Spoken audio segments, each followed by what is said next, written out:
Hello बच्चों, तो आज एक नई वीडियो के साथ मैं आया हूं। मैं एक बहुत बड़े प्रॉब्लम के ऊपर काम कर रहा था जिसका सॉल्यूशन तुम्हें मैं बताने आया हूं कि बहुत बच्चे 12th के होते हैं कि 12th में स्कोर कैसे किया जाए, और बहुत बच्चों को ये पता नहीं होता है कि पढ़ना क्या है। बहुत सारे लोग वीडियोस तो बनाते हैं कि ये पढ़ लो ऐसे पढ़ लो, लेकिन मैं तुम्हें एक्चुअल बताने वाला हूं कि अगर बोर्ड का पेपर कितना भी टफ आए, मान लो पेपर बहुत हार्ड आ गया, पेपर कितना भी हार्ड आने दो, मैं तुम्हें 30 मार्क्स फिक्स दिला सकता हूं। कैसे, वो स्ट्रैटेजी क्या है मैं तुम्हें बताने वाला हूं। तो बोर्ड का पेपर कितना भी टफ आ जाए, तुम्हारे 30 मार्क्स कहीं जाएंगे नहीं। जो टेक्निक मेरे पास है उससे तुम 30 मार्क्स स्कोर कर सकते हो, और वो तरीका मैं सिखा रहा हूं, बताने वाला हूं। तो सबसे पहले क्या करेंगे हम लोग कि मैं तुम्हें एक चैप्टर के ऊपर बताता हूं, तो तुम वही स्ट्रैटेजी पूरे चैप्टर पे लगा सकते हो। तब मैं तुम्हें बाद में धीरे धीरे बताऊंगा कि कैसे स्कोर करना है। तो सबसे पहले मैं तुम्हें बताने जा रहा हूं कि पढ़ाई कैसे करते हैं। 12th का स्टार्ट कैसे करोगे। कितने बच्चों को पता ही नहीं कि पढ़ना क्या और कैसे पढ़ना है। सब लोग क्या करते हैं, बहुत सारे बच्चे करते हैं डेरिवेशन लेके बैठ जाते हैं। बहुत बच्चों को न्यूमेरिकल्स बहुत टफ जाता है। सबसे इजी कोई चीज होती है वो होता है न्यूमेरिकल्स। उसके ऊपर भी मैं वीडियो बनाऊंगा। मल्टीपल चॉइस क्वेश्चन बोर्ड में एग्जाम में कैसे आते हैं, तो देखो करना क्या है। मान लो सबसे पहले तुम्हारे जो पहले क्वेश्चन नंबर 1 जो होते हैं, उस क्वेश्चन नंबर 1 में 2 सब क्वेश्चन होता है। एक होगा MCQs मल्टीपल चॉइस क्वेश्चन, और दूसरा जो क्वेश्चन होता है वो होता है आंसर इन 1 सेंटेंस, 1 मार्क्स ले आता है।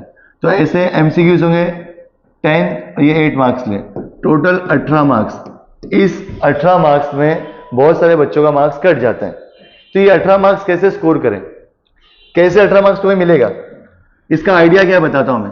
तो मैं तुम्हें स्टेप बाय स्टेप लेके चलता हूं। देखो 70 में से तुमको 30 कैसे मिलेगा फिक्स। अगर 30 मिलता है, ये 30 कैसे मिलेगा, बहुत कम पढ़ाई करके तुम्हें 30 स्कोर करना है, ज्यादा मेहनत नहीं लेना इसके ऊपर। तुम्हें सबसे पहले क्या पढ़ना है, सबसे पहले तुम्हें पढ़ना है कि मान लो जो भी चैप्टर तुम सिलेक्ट करते हो, चैप्टर 1 2 जो भी, उस चैप्टर में जाओगे। सबसे पहले क्या करोगे, जो डेफिनेशन, लॉज, स्टेटमेंट, प्रिंसिपल, ठीक है, इसका एक सेक्शन बना लो। आप लोग क्या करो, सबसे पहले ये जो डेफिनेशन होते हैं, लॉज होते हैं, स्टेटमेंट होते हैं, प्रिंसिपल होते हैं, आप सब लोग क्या करो, सबसे पहले इसका एक सेक्शन बना लो, ठीक है। फिर सेकंड पे तुम जाओगे। सेकंड तुम ये प्रिपेयर करने के बाद जो डायग्राम होते हैं, तुम डायग्राम को प्रिपेयर करोगे। कुछ खास डायग्राम होते हैं, उस डायग्राम की प्रैक्टिस करोगे। डायग्राम होने के बाद तीसरा पॉइंट क्या रहेगा तुम्हारा कि डेफिनेशन हो गए, स्टेटमेंट हो गए, प्रिंसिपल हो गए। अब ये जो लॉज है ना, लॉज के ऊपर एक 2 मार्क्स का क्वेश्चन आता है, state and explain, state and explain करके ऐसा क्वेश्चन आता है, ठीक है। स्टेट एंड एक्सप्लेन या फिर लॉज हो जाए, इसके ऊपर क्वेश्चन रहते हैं। तो ये तुम्हारे 2-2 मार्क्स के बनना स्टार्ट हो जाएंगे। सबसे पहले डेफिनेशन, स्टेटमेंट, इसका एक कॉलम बना लो कि जो भी चैप्टर तुम पढ़ रहे हो उस चैप्टर में से तुम्हें इजी डेफिनेशन निकालने और एक साइड में लिखना है, उसको याद करना है, उसका प्रैक्टिस करना है। उसके बाद सेकंड है जो स्टेटमेंट होते हैं, लॉज होते हैं, उसको निकाल के तुम्हें याद करना है। तो इस तरीके से और जितने definition, statement, laws, principle section है तुम्हारे प्रिपेयर हो जाएंगे, क्योंकि बोर्ड एग्जाम में इनमें से कम से कम नहीं मानोगे तो भी 8 से 10 मार्क का क्वेश्चन आता है पूरे ओवरऑल पेपर में। मतलब तुम्हारा 8 से 10 मार्क फिक्स हो गया है कि तुम डेरिवेशन नहीं पढ़े हो और ये छोटे छोटे तुमने पढ़ के रखा है, इससे तुम्हारा 10 मार्क फिक्स हो जाएगा। उसके बाद आओगे डायग्राम पे। अगर तुम्हारी नसीब अच्छी है, पक्का डायग्राम कम से कम 4 से 6 मार्क्स का डायग्राम आ जाता है, कभी कभी 8 मार्क्स का डायग्राम आता है। तो तुम बोलोगे सर पूरा सिर्फ डायग्राम लिख के आता है, नहीं, जो 4 मार्क्स के क्वेश्चन होते हैं, 3 मार्क्स के क्वेश्चन होते हैं, ऐसे क्वेश्चन में डायग्राम लिया जाता है कि जैसे समझो कि ये डायग्राम बनाओ और उसको, इसका कंस्ट्रक्शन, इसका वर्किंग एक्सप्लेन करो, तो वहां पे डायग्राम के मार्क्स मिल जाते हैं। तो डायग्राम कम से कम तुम्हें डायग्राम 6 मार्क्स देता है। अगर नसीब अच्छा है तो 8 मार्क्स का भी आता है, नहीं तो कभी कभी 4 मार्क्स का भी आ जाता है। तो ये तुम्हारे मार्क्स क्या हो रहे, फिक्स हो रहे। मतलब बोर्ड एग्जाम में तुमने हर लेसन में से डायग्राम प्रैक्टिस किया है, हर लेसन में से लॉस, डेफिनेशन, स्टेटमेंट पढ़ा है, तो कहीं ना कहीं से तो वो आएगा ही। मतलब वो तुम्हारे मार्क्स क्या हो गए, फिक्स हो गए।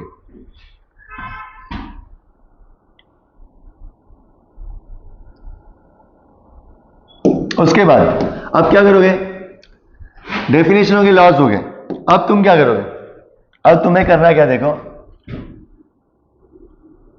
एमसीक्यूज 8 मार्क्स के एमसीक्यूज में कैसे स्कोर करूंगा, मल्टीपल चॉइस क्वेश्चन। अब ये एमसीक्यूज जो होते हैं ना बच्चों, इस एमसीक्यूज में भी 8 टाइप्स के एमसीक्यूज रहेंगे, 8 टाइप्स के, और वो टाइप्स तुमको पता होना चाहिए। एमसीक्यूज कहां से गिरेंगे?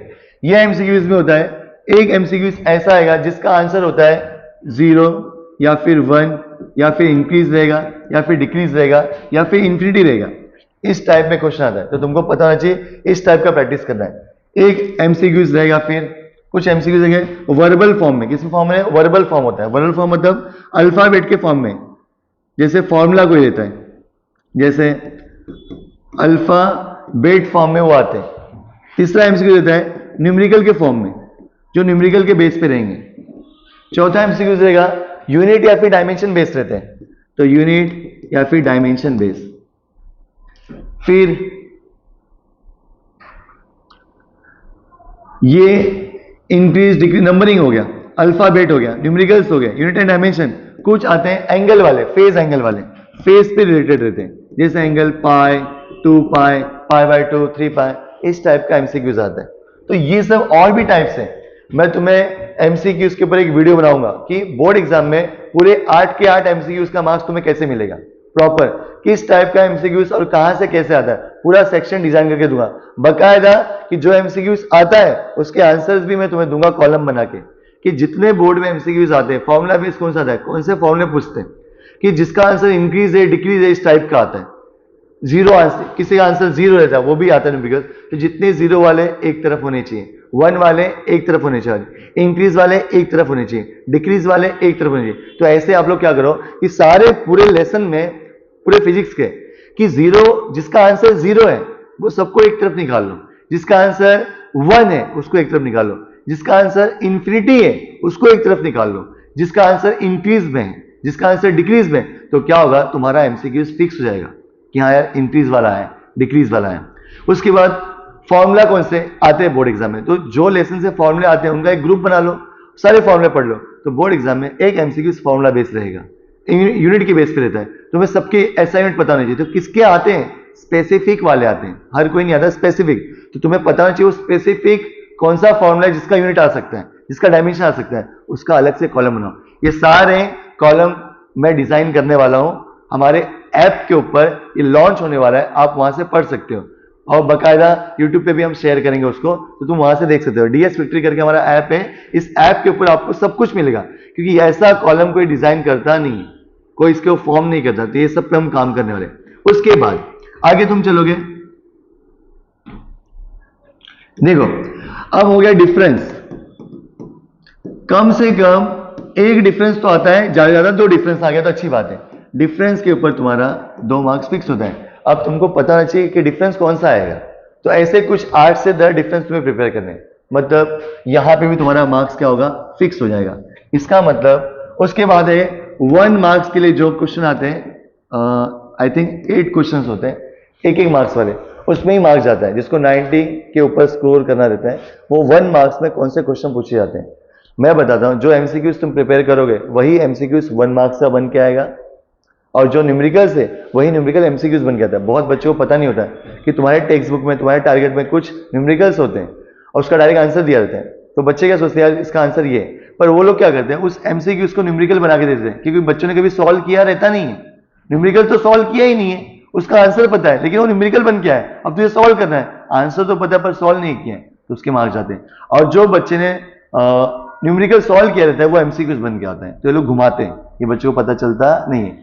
तो कौन से न्यूमेरिकल्स ज्यादा आते हैं, बोर्ड एग्जाम के न्यूमेरिकल्स ऐसे होते हैं जो बहुत कम लॉग के ऊपर रहते हैं, मतलब तुम्हें लॉग का यूज ना के बराबर करना है, हाँ बहुत कम परसेंट में, बिना लॉग यूज किए भी मैं तुमको अच्छा खासा स्कोर करवा सकता हूं। जो पढ़ने वाले बच्चे, मान लो कि इसको 90 प्लस स्कोर करना है, 90 तक बिना लॉग का इस्तेमाल किए भी 90 स्कोर किया जा सकता है, वो भी टेक्निक है। तो मैं हर टॉपिक पे एक एक वीडियो बनाऊंगा। अब मैं पर्सनल वीडियो बनाने वाला हूं सेपरेट, मल्टीपल चॉइस क्वेश्चन के ऊपर पूरे के पूरे 10 मार्क कैसे तुम स्कोर करोगे उसका एक सेपरेट वीडियो आएगा। डिफरेंस कौन सा करना है उसके ऊपर आएगा।